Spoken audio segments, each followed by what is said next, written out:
দর্শক, আজকের ভিডিওতে আপনারা দেখতে চলেছেন কিভাবে আমেরিকার একটি অত্যন্ত অত্যাধুনিক অ্যাপাচি হেলিকপ্টার ধ্বংস হওয়ার পর ডোনাল্ড ট্রাম্প মাঝরাতে ইরানে হামলার নির্দেশ দিয়েছেন। কিভাবে একটি সাধারণ ইরানি শাহেদ ড্রোন আমেরিকার অহংকার মাটিতে নামিয়ে আনলো।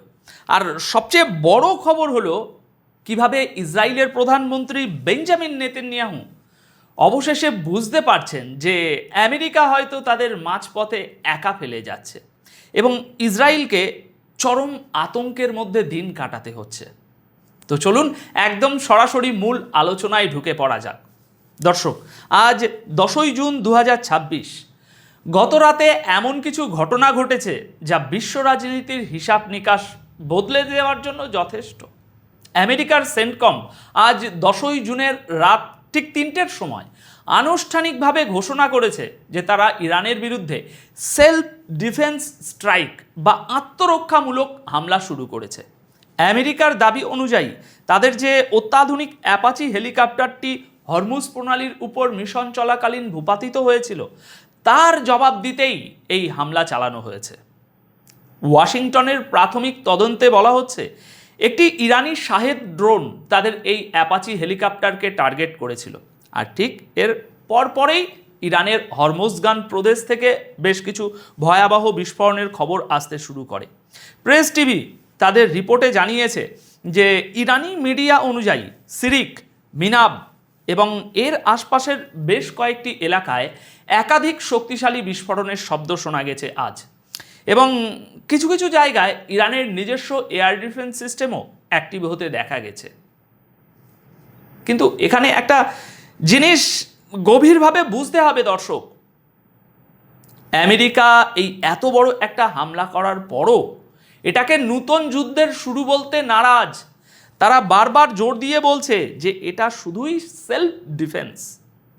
আসল ব্যাপারটা হলো আমেরিকা একদিকে যেমন নিজেদের সম্মান বাঁচাতে পাল্টা হামলা করছে, অন্যদিকে তারা ইরানকে এই বার্তাও দিতে চাইছে যে আলোচনার দরজা এখনো বন্ধ হয়নি। এই তো মাত্র গতকালই ডোনাল্ড ট্রাম্প 37 বারের মতো বলেছেন যে ইরানের সাথে একটি চুক্তি একদম হাতের মুঠোয়, যে কোনো সময় চুক্তি হয়ে যেতে পারে। আর এই কথা বলার কয়েক ঘন্টার মধ্যেই তিনি আবার ইরানে হামলার নির্দেশ দিলেন। এখন এর মানে কি দাঁড়ায় তাহলে? এর মানে হলো আমেরিকা এখন চরম দোটানায় ভুগছে। তারা বুঝতে পারছে না চুক্তি করবে নাকি যুদ্ধে জড়াবে। হরমুজ প্রণালীতে ভূপাতিত হওয়া এই একটি অ্যাপাচি হেলিকপ্টার এখন আমেরিকা ও ইরানের স্নায়ুযুদ্ধের একেবারে কেন্দ্রবিন্দু হয়ে গেছে। দর্শক, এবার চলুন পুরো টাইমলাইন এবং এর পেছনের আসল সামরিক সমীকরণটা একটু মিলিয়ে দেখি। গতকাল 9ই জুনের রাতে ডোনাল্ড ট্রাম্প হঠাৎ করেই ঘোষণা করেন যে হরমুজ প্রণালীর উপর টহল দেওয়ার সময় আমেরিকার অত্যন্ত অ্যাডভান্স এবং অত্যাধুনিক একটি অ্যাপাচি হেলিকপ্টারকে ইরান ধ্বংস করেছে। ট্রাম্প সেই সময় স্পষ্ট ভাষায় এই ক্ষতির চরম প্রতিশোধ নেওয়ার কথা বলেন। এরপর 9ই জুন পেরিয়ে আজ 10ই জুনের রাত ঠিক 3টের সময় আমেরিকান ফোর্সেস ইরানে হামলা চালায়।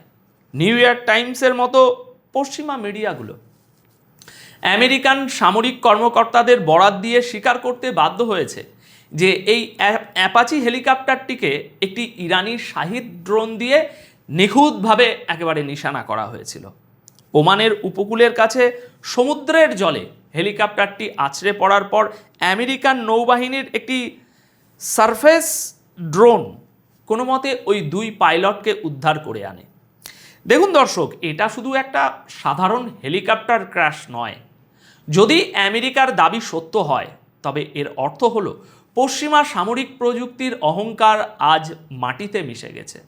ইরান এই প্রথমবার সরাসরি সংঘাতের মধ্যে আমেরিকার অন্যতম সেরা একটি অ্যাটাক হেলিকপ্টারকে একটি সস্তা কিন্তু মারাত্মক শাহেদ ড্রোন দিয়ে ধ্বংস করে দেখালো। এটা সামরিক ইতিহাসে একটা বিশাল বড় শিফট। এত বছর ধরে ওয়েস্টার্ন মিডিয়া তাদের অস্ত্রের যে অজেয় ইমেজ তৈরি করেছিল তা আজ হরমুজ প্রণালীর গভীর জলে ডুবে গেছে। এখন এই ঘটনার পর ইরান যে হাত গুটিয়ে বসে আছে তা কিন্তু নয়, বরং তারা উল্টো আমেরিকাকে এমন এক আলটিমেটাম দিয়েছে যা পুরো অঞ্চলের বিদেশি বাহিনীর ঘুম হারাম করে দিয়েছে। ডোনাল্ড ট্রাম্পের প্রতিশোধের হুমকির পরপরই ইরানের পররাষ্ট্রমন্ত্রী আব্বাস আরাগাজি অত্যন্ত কড়া ভাষায় বলেছেন যে ইরানের সেনাবাহিনী এই মুহূর্তে সর্বোচ্চ সতর্ক অবস্থায় আছে এবং তাদের আকাশসীমা বা সীমান্তের সামান্যতম লঙ্ঘনের জবাব দিতে তারা পুরোপুরি প্রস্তুত। গতকাল 9 জুনের রাতে আরাগাচি সাহেব নিজের সোশ্যাল মিডিয়া পোস্টে হরমুজ প্রণালীর একটি ম্যাপ শেয়ার করে সরাসরি লেখেন, এই অঞ্চলে উত্তেজনা কমানোর একটাই উপায়, আর তা হলো বিদেশি সামরিক বাহিনীগুলোর যত দ্রুত সম্ভব এই এলাকা ছেড়ে চলে যাওয়া। আরাগাচি সাহেব খুব ঠান্ডা মাথায় একটা ভয়াবহ ওয়ার্নিং দিয়েছেন। তিনি বলেছেন, কোনো মানবিক ভুল, দুর্ঘটনা বা সংঘাতের কারণে যে কোনো সময় পরিস্থিতি হাতের বাইরে চলে যেতে পারে। দেখুন, আরাগাচির এই কথার অর্থ হলো মিডল ইস্ট এবং হরমুজ প্রণালীতে থাকা প্রতিটি আমেরিকান সেনা এবং নৌবাহিনীর জাহাজ এই মুহূর্তে সরাসরি ইরানের টার্গেটে পরিণত হয়েছে। তিনি স্পষ্ট করে দিয়েছেন যে ইরান কূটনীতির ভাষায় কথা বলতে পছন্দ করে ঠিকই, কিন্তু প্রয়োজন হলে অন্য ভাষায় জবাব দিতেও তারা পিছপা হবে না। দেখুন, প্রতিদিন আমেরিকা আর ইরানের মধ্যে এই যে পাল্টাপাল্টি হামলা হচ্ছে, এটাকে এখনই কোনো ফুল স্কেল ওয়ার বা সর্বাত্মক যুদ্ধ ভাবার কারণ নেই। ভূরাজনীতির ভাষায় এটা হলো টিট ফর ট্যাট বা যেমন কুকুর তেমন মুকুর নীতি। একজন মারে তো অন্যজন তার পাল্টা জবাব দেয়, তারপর আবার কিছুদিন চুপচাপ থাকে। যদি সত্যি সত্যি বড় ধরনের যুদ্ধ শুরু হয় তবে তার রূপ হবে একেবারে ভিন্ন। সেক্ষেত্রে প্রথম দিনেই কাতার, কুয়েত, সৌদি আরব বা ইউএইতে থাকা আমেরিকান বেসগুলোতে একেবারে মিসাইল বৃষ্টি শুরু হবে। বর্তমানে ইরান কুয়েতের দিকটাই বেশি ফোকাস করছে, তবে তারা পুরো পরিস্থিতি খুব মেপে মেপে পা ফেলছে। তবে এর মাঝেই একটা অত্যন্ত মজার এবং ইন্টারেস্টিং কূটনৈতিক চাল দেখা গেছে ইরানের তরফ থেকে। আল জাজিরার একটি সংক্ষিপ্ত রিপোর্ট অনুযায়ী ইরানের ডেপুটি ফরেন মিনিস্টার হরমুজে ভূপাতিত হওয়া ওই আমেরিকান যে অ্যাপাচি হেলিকপ্টার, সেটা নিয়ে একটা অদ্ভুত সাফাই দিয়েছেন। তিনি প্রথমে বলেছেন যে ইরান এই হেলিকপ্টারটিকে ইচ্ছাকৃতভাবে টার্গেট করেনি, আবার পরেক্ষণেই তিনি দাবি করেছেন যে এই হামলার পেছনে আসলে ইরানের কোনো হাতই নেই। দর্শক, প্রথম দর্শনে এই কথাগুলো আপনার কাছে সাংঘর্ষিক বা কনফিউজিং মনে হতে পারে, কিন্তু জিওপলিটিক্যাল অ্যানালিসিসের জায়গা থেকে দেখলে এটাই হলো কূটনৈতিক ধোঁয়াশা তৈরি করার একটা মাস্টার স্ট্রোক। ইরান আমেরিকাকে আঘাতও করেছে, তাদের সবচেয়ে দামি খেলনাও ভেঙে দিয়েছে, আবার অফিসিয়ালি এমনভাবে কথা বলছে যাতে আমেরিকা সরাসরি কোনো বড় ধরনের যুদ্ধ ঘোষণার আইনি বা কোনো নৈতিক কারণ খুঁজে না পায়। এটা একটা অত্যন্ত উচ্চমানের মানসিক যুদ্ধ, যেখানে আমেরিকা বারবার অপদস্থ হচ্ছে, কিন্তু সরাসরি বড় কোনো পদক্ষেপ নিতে গিয়েও তাদের হাত কাঁপছে কোনো না কোনো কারণে। আর আমেরিকার এই দুর্বলতা এবং দ্বিধাগ্রস্ত অবস্থার সবচেয়ে বড় প্রভাব গিয়ে পড়েছে ইসরায়েলের উপর। আপনারা যারা দীর্ঘদিন ধরে গ্লোবাল পলিটিক্স দেখছেন তারা জানেন যে ইসরায়েল চিরকালই আমেরিকার বৈশাখীতে ভর করে পথ চলেছে, কিন্তু আজ প্রথমবারের মতো ইসরায়েলের ভিতরে একটা চরম আতঙ্ক তৈরি হয়েছে যে আমেরিকা যদি তাদের পাশে না দাঁড়ায় তাহলে তাদের কি হবে। ইসরায়েলের ভিতরের রিপোর্ট বলছে ডোনাল্ড ট্রাম্প যেভাবে বারবার চুক্তির দিকে ঝুঁকছেন এবং নতুন কোনো বড় আঞ্চলিক যুদ্ধ এড়িয়ে চলতে চাইছেন, তাতে ইসরায়েলের মনে এখন প্রবল ভয় ঢুকে গেছে। তাদের ভয় হলো আগামী দিনে ইরানের বিরুদ্ধে কোনো বড় হামলা করার জন্য ট্রাম্প হয়তো ইসরায়েলকে আর গ্রিন সিগন্যাল দেবে না। এই আতঙ্ক এতটাই বাস্তব যে গতকাল 9 জুনের রাতে ইসরায়েলের সিকিউরিটি ক্যাবিনেটের একটি অত্যন্ত গুরুত্বপূর্ণ মিটিংয়ে খোদ প্রধানমন্ত্রী বেঞ্জামিন নেতানিয়াহু স্বীকার করে নিয়েছেন যে এমন একটা দিন হয়তো খুব কাছেই যখন ইসরায়েলকে সম্পূর্ণ একা ইরানের মুখোমুখি হতে হবে।